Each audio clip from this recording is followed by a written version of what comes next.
ये है news network India और आप देख रहे हैं NN न्यूज उत्तराखंड।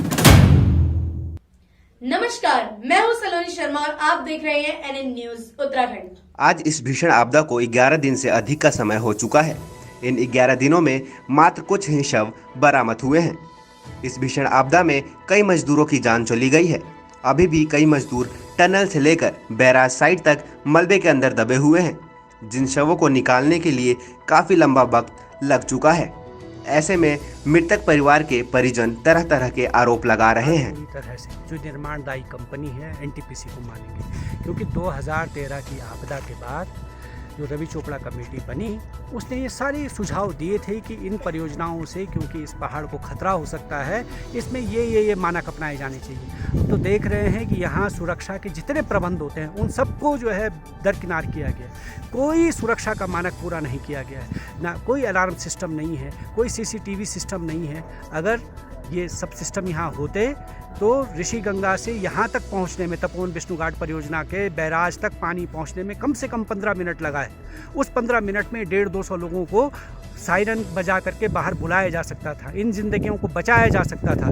लेकिन यहाँ कोई अलार्म सिस्टम, कोई सुरक्षा की व्यवस्था न होने के कारण हम लोगों ने, NTPC ने इतने लोगों की हत्या कर दी। तो मांग करना चाहते हैं इनके ऊपर जो है, पहले तो सरकार को जो आपराधिक लापरवाही का मुकदमा इनके ऊपर दर्ज करना चाहिए, और अगर सरकार नहीं करती है तो हम जो जोशीमठ के लोग हैं, जोशीमठ के नागरिक हैं, अपने लोगों के जो इन्होंने हत्या कर दी हमारे लोगों की, उसके खिलाफ हम सर्वोच्च न्यायालय में जाएंगे और मांग करेंगे कि इनके ऊपर आपराधिक लापरवाही का मुकदमा दर्ज हो।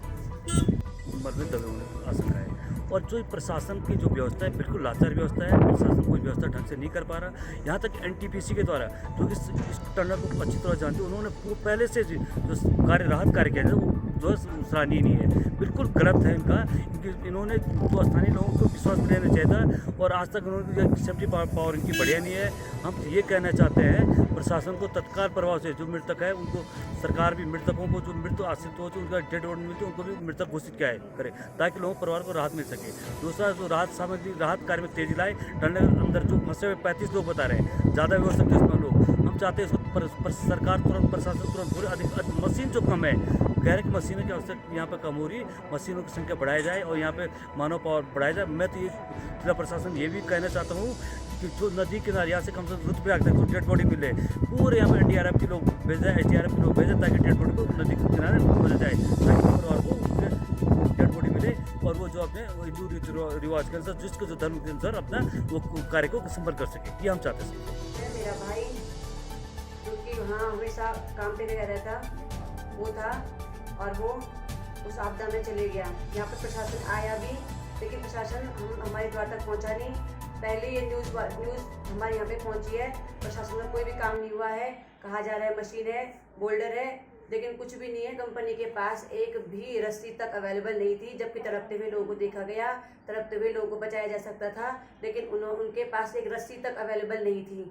तो ये सबसे पहले तो कंपनी की लापरवाही है, जो अपने पास आपदा के लिए सबसे पहले उन्हें पता होना चाहिए कि यहाँ पे बैराज बन रहा है, बैराज के लिए बैराज पे आपदा आ सकती है, और आपदा के लिए 5 उपकरण बहुत ज़रूरी हैं, जिनमें से रस्सी सबसे मुख्य रस्सी है। जहाज घूमते रहे, लेकिन एक तड़पते हुए आदमी को नहीं बचाया गया। जहाज घूमते रहे, सर्च ऑपरेशन चलता रहा, वहाँ कहा गया कि वहाँ लोग हैं, अवेलेबल हैं, लोग हैं, लेकिन उनको बचाया नहीं गया। बुलडोजर वहाँ मशीनें लगी है, कहा जा रहा है कि 100 मीटर से ऊपर। मेरा नाम मृत्युंजय कुमार है, मैं पटना से आया हूँ। मेरा भाई इंजीनियर मनीष कुमार, वो मेटल एंड इंफ्रा प्रोजेक्ट में काम करता था। उस दिन हादसे के दिन वो यहीं पे ये डैम साइड के ये SFT के पास काम कर रहा था, गेट का इरेक्शन कर रहा था। उसके साथ उसके 12-14 लोग और थे। इसके अलावा ऋतिक कंपनी के करीब 100 लोग यहाँ थे, तो करीब 125 से 150 लोग। और अचानक ये हादसा हुआ और ये लोग इसमें दब गए। जैसा यहाँ पर तकदर्शी लोग, जो यहाँ के लोग हैं, या हमारे भाई का जो ड्राइवर था वो बताया, तो मेरा अभी तक आज 8 दिन पूरा बीत गया, पूरा 8 दिन बीत गया, लेकिन इस जगह से एक टोकरी मिट्टी भी यहाँ की प्रशासन और NTPC वाले नहीं हटा पाए। तो कम से कम हम इतनी दूर से आए हैं, तो हमारे बच्चे का अगर जिंदा नहीं आप दे सकते हो तो उनकी इनकी बॉडी तो कम से कम हमें दे सकते हो। हमें ये नहीं समझ में आ रहा है कि 8 दिन से आखिर प्रशासन ये एसएफटी की तरफ क्यों नहीं ध्यान दे रही है। क्या कर रहे हैं लोग। टनल में रेस्क्यू चल रहा है, ये सच्चाई है कि टनल में रेस्क्यू चल रहा है और चलना भी चाहिए। वहाँ भी 35-40 बच्चे फंसे हुए हैं, उनको भी निकलना चाहिए, लेकिन इसके साथ और टीम बुलाना चाहिए और टीम को लगा के इसका भी सफाई करना चाहिए कि कम से कम किसी भी परिस्थिति में भगवान के गोद में बैठा हुआ कोई एक बच्चा जिंदा निकल जाए। अगर नहीं भी निकलता है तो उनके परिजन को या हमें अपने कम से कम भाई का डेड बॉडी तो मिल जाएगा, ले जाके हम संस्कार को कम से कम अपने रीति रिवाज के अनुसार कर सकते हैं। उनके 3 बच्चे, एक 1.5 साल का बच्चा है, 8 साल के लड़के, एक 7 साल की। वो 7 साल की बच्ची ऐसे है कि बिना अपने पापा के वो सोती ही नहीं है। जब उसके पापा उसका हाथ पकड़ते हैं रात को तब उसे नींद आती है। आजकल वो मेरे साथ सो रखी है, पूछती है रात को मौसी पापा कब आएंगे, पापा कब आएंगे। सुबह उठ के यहाँ पे एक मंदिर है, हाथ जोड़ती रहती, मौसी पापा के लिए प्रे कर। क्या बोलना मैंने उससे। मैं तो उसको ढाढ़स बता रही हूँ अभी तक, जब तक मुझे भी आस है कि वो टनल पूरी तरह से नहीं खुल जाता। उसके बाद मैं भी क्या कर सकती हूँ, वो तो भगवान की मर्जी है। पर उनकी कंपनी ऐसी है कि कंपनी से कोई भी अधिकारी उनका यहाँ नहीं आया ये पूछने के लिए कि सत्येश्वर प्रसाद के बच्चे कैसे हैं, कैसी है उसकी फैमिली। उसका 1.5 साल का बच्चा है, उसकी वाइफ क्या कर रही होगी। तो ये तो कंपनी को सोचना चाहिए ना, इतने साल पुराना वो है, वर्कर है उनका जब। तो भैया कोई नहीं आया, क्या आस करनी हमने कंपनी से भी, खुद ही संभालना होगा हमें उसे। बस भैया इस तरह से उस टनल में रेस्क्यू का ऑपरेशन चल रहा है। हम तो ये मांग करते रहे कि उसके भीतर रेस्क्यू ऑपरेशन तेज़ होना चाहिए और उसके बाहर भी बैराज साइड पर और बाकी जगह रेणी में भी लोग जो दबे होने की आशंका है उनको खोजने का काम किया जाना चाहिए।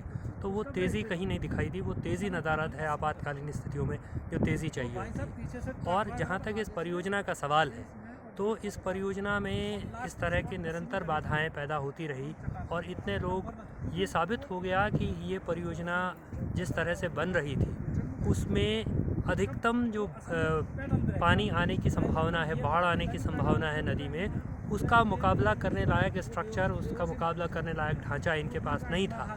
लिहाजा लोगों की ज़िंदगी के साथ जो खिलवाड़ हुआ है इसका दोहराव किसी सूरत में नहीं होना चाहिए।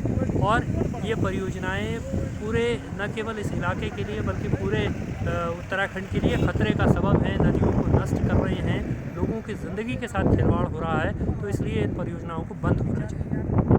मैं बिहार पटना से आया हूँ और मेरे यहाँ पे कजन ब्रदर हैं, ब्रदर इन लॉ हुए मनीष कुमार और इंजीनियर मनीष कुमार। और जैसे कि बताया जा रहा है कि वो यहीं पे दबे हुए हैं और नॉट ओनली वो अकेले यहाँ पे दबे हुए हैं, यहाँ पे है 100 से 150 लोगों की टीम यहाँ पे दबी हुई है। और 150 लोगों की टीम होने के बाद प्रशासन जो है सो अभी तक सो रही है, अभी तक प्रशासन सो रही है। आप यहाँ पे देख सकते हो एक सिंगल फावड़ा से कोई एक मिट्टी भी इतना सा भी कोई नहीं उठा पाया है। क्या आपको वो 150 लोगों के लिए कोई सिंपैथी नहीं है इनके पास? क्या वो 150 लोग जो हैं सो इनके कुछ नहीं लगते? उन 150 लोगों ने भी इनके लिए जो है सो यहाँ पे काम किया है और आज भी यहाँ पे लोग सो रहे हैं। उनका कम से कम यहाँ पे डीएम आए हैं, उन्हें ये भी नहीं पता है कि यार कैसे इनको साफ़ करना है, कैसे इनके जो आगे में हम लोग सारे लोग जो है सो सोचते हैं कि हमारे लिए एक अच्छी सरकार है, हम कुछ भी करेंगे, हमारी मदद करेंगे। लेकिन यहाँ पे जो है अगर कहीं कुछ हुआ रहता है, एक मंत्री के बेटे यहाँ पे फंसे हुए रहते तो आज पता चलता है कि यहाँ पे इंडियन आर्मी यहाँ पे घुसी हुई है, सारे लोग यहाँ पे घुसे हुए हैं काम करने के लिए। लेकिन यहाँ पे एक भी आदमी यहाँ पे नजर नहीं आ रहा है जो इस पार्टिकुलर लोकेशन में काम करे। आज 8 दिन हो गए हैं, पूरे 8 डेज आज हो गए हैं, संडे है, संडे के दिन ये आया था। और आज 8 दिन होने के बावजूद भी यहाँ पे आप दिखाओ, यहाँ पे एक भी कोई भी काम अगर हुआ हो तो मेरे को कोई बता दे। क्या 8 दिन में यहाँ पे कुछ भी नहीं हो सकता था? मेरा एक ही 2 सवाल है यहाँ पे, बहुत बड़ा सवाल नहीं है। हमें हमारे परिजन जो हैं, ठीक है, वो मृतक हो गए होंगे यहाँ पे फंस के, लेकिन एटलीस्ट वहाँ पे आप मेरे को उनका बॉडी तो दे सकते थे ना निकाल के। हम ये नहीं मान के चल रहे हैं आज के डेट में कि वो जिंदा होंगे। हमें पता है कि अगर यहाँ पे वो होंगे तो मर गए होंगे, अगर वो टनल में किसी हिसाब से भाग पाए होंगे तो वो जिंदा होंगे। तो हमें जो है सो बस हमारी भावनाओं को समझना चाहिए सरकार को, हमारी भावनाओं को, यहाँ की सरकार को, उत्तराखंड की सरकार को समझनी चाहिए। हम लोग 1600 किलोमीटर यहाँ ट्रैवल करके आए हैं और करीब 8 दिन से यहाँ पे डेरा डाले हुए हैं कि कुछ हमारे लिए हो, कुछ हो यहाँ पे। तो यही चीज़ें हैं जो हम लोग आपके सामने हम लोग बता पा रहे हैं। और तो सारी न्यूज़ मीडिया वाले आ रहे हैं, डेली पूछ रहे हैं हमसे कि क्या कैसे डेली न्यूज़ हमसे लेते बात करते हैं, लेकिन कोई भी दिखा नहीं पाता है। सिर्फ वो पता नहीं मीडिया बिकी हुई है न क्या है, कोई बस भाई साहब इसे निश्चित रूप से जिम्मेदारी फिक्स होनी चाहिए। और जब तक ये लोग हमारे लोगों को राहत नहीं देंगे, हमारे प्रत्येक जो लोग इस घटना में मृत्यु हो गई है उनके एक व्यक्ति को एक परिवार से नौकरी नहीं देंगे, हम इन कंपनियों की ईंट से ईंट बजा के रखेंगे। हर दिन उत्तराखंड से जुड़ी सभी खबरें जानने के लिए देखते रहिए सिर्फ और सिर्फ NN न्यूज उत्तराखंड।